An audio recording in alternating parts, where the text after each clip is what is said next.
Georges Mandjek, bonjour. Bonjour. Alors, le Cameroun qui perd son premier match, beaucoup de choses qui se disent autour de cette défaite, les réunions qui se multiplient, est-ce qu'on n'en fait pas un peu trop finalement?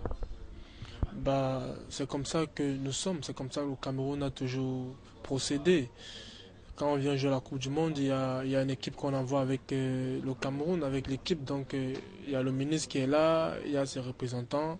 C'est normal qu'il y ait toujours une réunion pour mettre les gens en cause, pour pouvoir préparer les gens par rapport à ce que nous sommes venus faire ici. C'est quoi le problème? On se rejette les responsabilités lors de ces réunions. Qu'est-ce qu'on se dit? On cherche la petite bête ou qu'est-ce qui n'a pas fonctionné? C'est quoi le fond finalement de ces réunions qui se multiplient? Bah, c'est une sonnerie d'alerte. Voilà, on a perdu le premier match. Voilà, dans des conditions ou comme dans une autre. Donc, on se remet en question par rapport au prochain match qui est très important. Il faut gagner le Danemark. Voilà, donc, voilà, les réunions, c'est pour mettre des joueurs dans de très bonnes conditions moralement. Bon, il se dit aussi que l'objectif des réunions, c'est d'apaiser les tensions parce que les informations circulent comme quoi au sein de l'équipe actuellement, il y a tellement et beaucoup de tensions. Bah, ce que moi je comprends pas, c'est que ici il y a des choses que nous on vit, que voilà d'autres interprètent mal peut-être d'ailleurs. Moi, par exemple, j'ai compris que voilà il y avait des bagarres, il y avait des querelles, ce que nous on n'a jamais vécu ici. Donc moi ça me surprend un peu. Donc je sais pas pourquoi cela est dû. Ici nous il y a une bonne ambiance, même comme voilà il y a certaines polémiques. Pourquoi tel ne joue pas, mais ça ne me concerne pas. Ça concerne le coach. Le coach fait l'équipe qu'il voit être prête voilà, pour combattre. Donc, voilà, moi, mon problème, c'est pas à ce niveau-là. En même temps, on dit qu'il n'y a pas de fumée sans feu.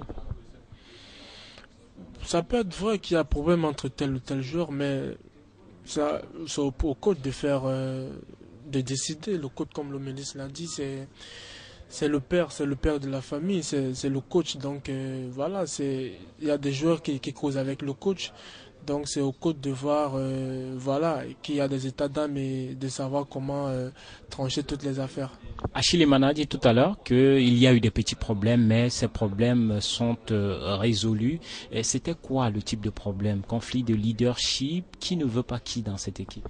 Non, personnellement, moi je sais pas exactement de quoi il était question, mais moi je dis dans toutes les familles, dans toutes les équipes, il doit y avoir des problèmes. Il doit y avoir des problèmes parce que voilà, on ne vient pas d'une même famille. Nous ne sommes pas d'une même ethnie. Donc chacun a ses problèmes, chacun a ses états d'âme, chacun a sa culture. Donc voilà, il faut juste essayer de mettre une discipline en place pour que tout le monde puisse voilà, se mettre au pas. Cette discipline, vous avez l'impression qu'elle est là?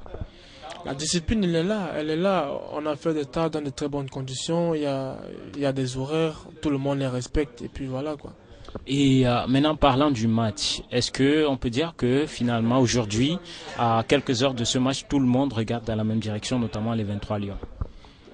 Tout le monde a toujours regardé dans la même direction. C'est pas parce qu'on a perdu contre le Japon que certains vont crier que c'est des polémiques qui n'existent pas. On n'a pas très mal joué contre le Japon. On a pris un but peut-être qu'il fallait éviter. Voilà, c'est une défaite qui peut arriver. Tout le monde arrive à perdre des matchs, toutes les équipes. Mais maintenant, il faut se remettre en question. Qu'est-ce qui n'a pas marché? Qu'est-ce qui a marché? Pour que nous puissions ne plus retomber sur des mauvais coups. Pour vous, qu'est-ce qui n'a pas marché dans ce match face au Japon? Bah, moi, j'ai vécu le match sur le banc de touche. Voilà, je crois que d'abord, on a manqué d'occasion de but. On n'en a pas eu assez. Donc, et puis, on n'a pas beaucoup bougé. Je sais pas pourquoi. Mais je crois que, voilà, ça peut arriver. Ça peut arriver que, en match, on ne retrouve pas les qualités de tout un chacun. Mais, voilà, chaque jour suffit sa peine. L'équipe du Danemark, vous la connaissez un peu. L'équipe a perdu son premier match face aux Pays-Bas 2-0. Et c'est une équipe qui viendra dans ce match à Pretoria avec la ferme ambition de se repositionner dans le groupe. Comment est-ce que vous vous êtes préparé déjà entre vous les joueurs pour affronter cette formation danoise? Moi, je crois que la vraie préparation aujourd'hui, elle est psychologique. Donc on a perdu notre premier match. Le Danemark aussi on a perdu le leur.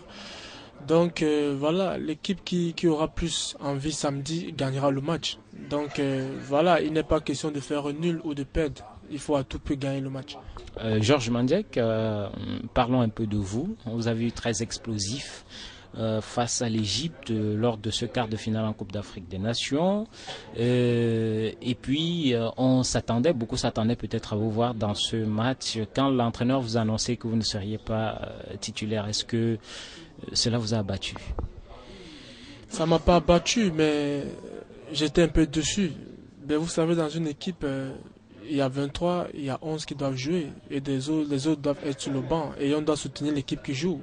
Moi, je ne vais jamais contester les choix de l'entraîneur. Si l'entraîneur décide que je suis au banc, je suis au banc. Ça veut dire que forcément ceux qui jouent ont été meilleurs que moi pendant toute la semaine de préparation. Donc voilà comment à la CAN, j'ai commencé au banc de touche. C'est la même chose en Coupe du Monde.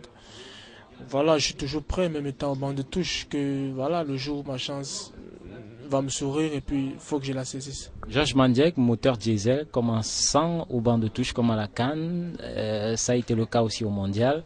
Ça veut dire que dès que la chance vous sera donnée, vous êtes prêt à être explosif. Je suis tout le temps prêt, je suis tout le temps prêt comme je vous l'ai dit.